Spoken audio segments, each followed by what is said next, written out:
Whakalofla tuhane e tau wala tatu tupu ke lata mai awhiawhi nei.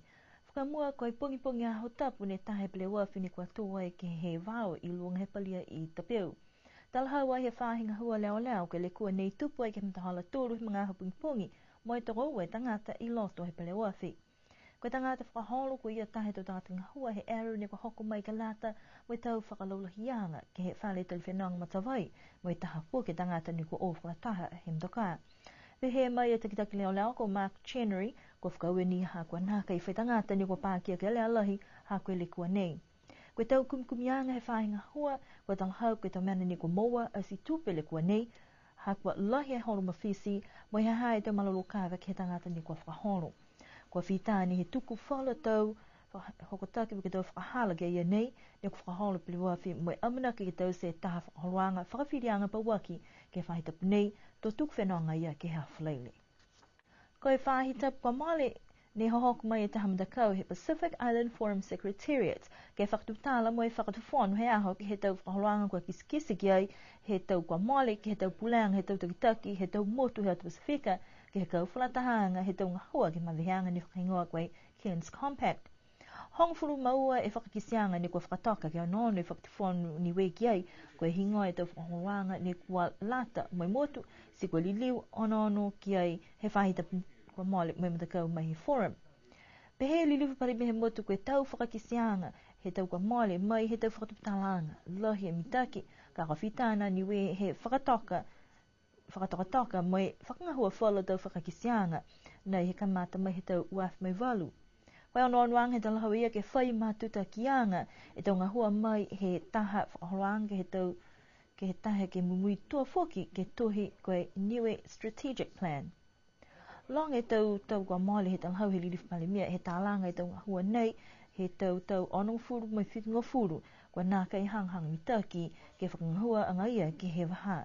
Si kua lata he whakahanga talahau ia ke whakahanghang mitaki e tau whakaholoanga ke mumui tua ke he tau waha nei. Pehe tau mana tu whakakise tohi kupula he whakatawhanu ko Mr. Richard Hipper, koe kakano kua whai hikianga e tau whakaluanga ha koe tau malolo he whakatawhanu ke whakamooli e tau maweheanga mo e malolo ni whoki he takitaki ke kautu ke tumau e asiahakianga he motu. Koe tau maweheanga ni we mai whala tau motu he atu Pasifika ne whakamooli ki ai ke he taha whanuanga he tau takitaki ke Cairns, Australia he tau uafi mahiwa. Kua hoko mai e taha pulotu mai he SPC ke tau sei whala tau whakakuanga, mai whahinga hua tau matanumela he motu, whakamahino ke tau koloa whakafua atu ke tau motu, ke he pihia whoki mo e tau koloa tamai ke he motu. Ne talahawai e takitaki he langa hua nei ko ke mai waha, kua lahi e mahuinga he tau whakakuanga nei ke whakamalolo, mo e whakatoluma ki mo e tau ngahua ke lata mo e tau matanumela pihe nei. Koe aonga whoki ke mua whalu apuhala ke putuia whoki, whalu tau matanumela ni kua nākai putuia ke tau mga aho kua mole. Haia e tuanga he tunga e loron whai utu ke tuture whakarere. Haia ailafa ala putuia ia e tau whakamawanga he tau numela ia kiloto he tau potanga numela ia. So ke taha mene ia ko mai longa muna he tunga ia ke lata me tau mongoi mua. Turinga putuia whoke e tuanga ia he tau numela ia ke tau loro utu whakarere he tau tūne whakawanga po ke loro whai utu ke tau tonga kaiki ko meke mutu nei. Koe tuanga he tau koloa tamai mai whakawhanu.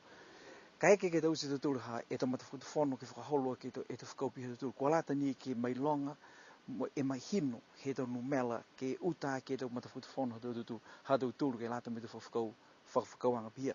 Tunga e whuki ke whakawhahi whakapisinisi e tau numela nei ke mai longa he tau pisinisi ka hamoia.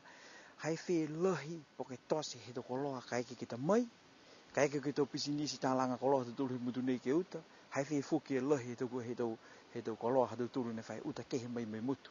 Ai si ke pia whuki e wholo whakaonganga ka ke tau numela ke nilari ke whakamalolo ke tau mga aho nei. Koe tau whahitap kukua mariki tua poki ne kua moa whala tau matanumela mai he whahinga hua ke lata mo tau uawe hewa ke hoku atu ke tau uawe hofmataha. Mo kua mai longa i whoki e lahi tau ngahua ke lata i mai whahinga hua. Tunga ne puke tangata tau tūru mutu nei, tōta he tosi. Si pihia whoki ni e whoki ka he whahinga hua, ko mai longa whoki he whahinga hua, mo e whakatuwhono, tau takitaki he whakatuwhono, e horo ki mua e lahi mai mama whahinga hua ke whahi tutu numela. si tunga ia ko fai mana tuanga tua me fai whakatutalanga mo lauturu e tau puringa hua, ke mo lauturu e tau tikitaki e whakatufono, ke whewhe, ke moa tangata, ke lango mataia ke e tau whakawhakawanga. Kai totai whakaue ke he tau whawhahinga hua he whakatufono, tau whawhahinga hua ke kehe na whenga he lango matai mai, ke he tau potanga he tau numela. Ha ko lauturu fuki ai asi mai ke he whalumungaho ke muka ngā hua kai, nā kai muka ngā hua. Haka mna tokoua ni mo numa ne tause e tonga hua pe he ofisa.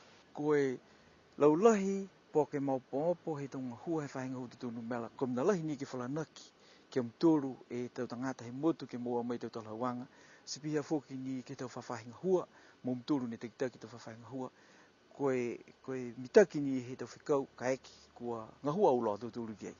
Koe ono hangi ki mua ke puto ia I foki e tau tangata ngā hua he whahinga hua tau matuni mela ke whakalolahianga ke tau whakakuanga ka whakahoku ai ki New Caledonia ke mahina au koso he tau nei. Koe taha whakaholoang fō he tau ama mana ki ang he whahi whenonga ewa hani we moi whalukau tahi New Zealandi kua mana ke whai whakapale-paleanga ke he hongo furu e a whitāla. Koe whakaholoanga nei ke lata me taha whetoko ni whakahingoa whakapiritania koe Rockman po me woman ke he whai whetoko whakamua ke he langa pasikala taha holi tōrung whumaono e kilomita ke he tau hala pasikala he motu ke uaki ke kakau tahe kilomita ki I moana ke tōru aki hongo furu kilomita ke poi ke he tau hala ke he mai moe uhala tū. Mai whakahiku koe whakatatoa whakahiku ke he tau whakawanga ne tōru ke mowai e toa malolo ke he whetoko. Whae weweheanga ke whetoko nei hawhangia ke he tau tangata tāne mai tau whiwhine si pihia ke he tau mamatua tāne mai tau mamatua whiwhine motua ke tau weweheanga tau mui. Amana ke whakaholoanga nei ke whakahokwa I mai aho ua ke he aho hewa he mahinaha November he tau nei pe he e whahi whenonga e waewa koe whalunia tau kuhala nei he whahinga hua kua tau isi ke whakahohoa ke tau tangata whenonga e waewa ke o mai ke tau mga hala ni kua tako lalo e tau lumela tangata whenonga e waewa ke he motu. Amanu ki foki ke whai whakaholoanga ke lata foki mui tau tangata he motu. Kua lahe mawhale he fufuta whewa kirikiki ke wāke tau whiwhine ke hea whaiumu kwa mole kua lahe whia he tamatakau ha kua fua mida ke aho ke lata I me tau bele.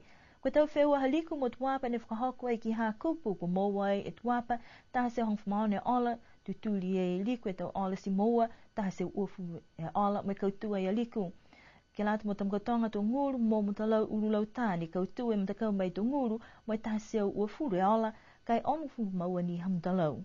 Koe wheua hama kefu mo awasele ni kua tā mua e awasele mo wai taha seu whitung fu mahia ve ola. Kua lale matakau hama kefu ke tutuli e ola kai moa ni whitung fu maua e ola katoa mo kautua e awasele. Ka koe tau wheua ha toi hiku mo alofi ne tā iki matalau ni kautua alofi tō seu uafu mawale ola ke he limo fu malima ha toi hiku. Koe wheua ha waia mo ha kupu ni kua wheoka e to malolo ke malepele I liku. Ko ha kupu ne tā moe lo toru taha se limu fuma whae ola kai whitung fuma taha ni Hawaia. Kautua ha kupu moe moe mua whakamua he matakau. Kua lahe whiawhia tu matakau ha kua mai ke whakahoka tau whewa me hanga watu ke he ue whahi tapu I mua ke liu foki palea kua atu ke mali. Koe tau urutohi hani we ke lata moe aho patuiki ha Plentania ne whai manatu nā kai whiawhia e tau tangata mai tau moti whawha ke tau kwa moale mua atu ke he urutohi ha Prince William hana pasien ke mga hona ko Kate Middleton ka koe mga honei whai whakamoriang e patuiki whiwhine ke he urutohi fōu ke whakamanatu ke onongo fūre tau he lewikiang he patuiki whiwhine ko Elizabeth ke waki ke tau motu ki lalo hefo he Commonwealth. Koe urutohi fōu hani we whakamua taha ko moa e totongiang koe ue taha la me whanga fūre sene mai taha urutohi ke waki totongi tole taha la me whanga fūru e sene furu ala lahi foki e tau urutohi nei ha kua kisia koe urutohi whakamua tuai e patuiki whiwhine he mga hala whātahana mai ahiahi ke he motu ko New Zealandi si koe whakatūhu e ata nei ke he urutohi ni we moe whakakise foki e matutakianga moe tau wahaloto whakawhetu ianga hani we mo New Zealandi koe urutohi ke waki whakakise e ata he patuiki whiwhine nei ke he tau nei moe kisia foki hana tau whakamailonganga. Ka koe fruale tau urutohi nei ha kua whakapiki aki e tau whisisiale ke he wholinga he tau urutohi niwe nei. Koe wahahi kaloama kua mulela he tau nei malongona Mai ki sia fuki, kua longa la he tau ika iki ia, kua pē ki he tau mata whanga. Le he whalo tau tangata takawhanga la he imnuina, ha kua oko e tau ika, ka kua he ingoa la he tau whakakisianga ia, kua mahu lahi ki e motu, po ke tau hiki ki anga he matangi kua whakalutu kia pi he tau munuina nei. Kua tau whahita pa moali ni ki se mule e hauanga he kaloama, kai hi e tau maanga ki he whahitonga, ka koe matahiku e whahita pu ne ki sia e tau tangata e tau kaloama kua pē foki ki he tau walatahi ki he kehe. Pe he whahi fuafuanga tangi he motu, nā kai mai ka lutu ki whaitala hauanga ki he mena nei kua tupu, kai linga koe taha ni a tau hiki ki anga he matangi nei, kua mule waha hi kaloama ki hoko mai ki he motu. Kai kua munuina tuela tolu ia, kua mau e tau tufanga munuina ia. Whakakatoa toa me nei e wala tā tupu ke lātai me awhia nei a mana ki ni ke lirio ke whelewe pe nei fōki ke awhia atu loto. Nana whamini ni pō atu liri wata tōru ke whelewea.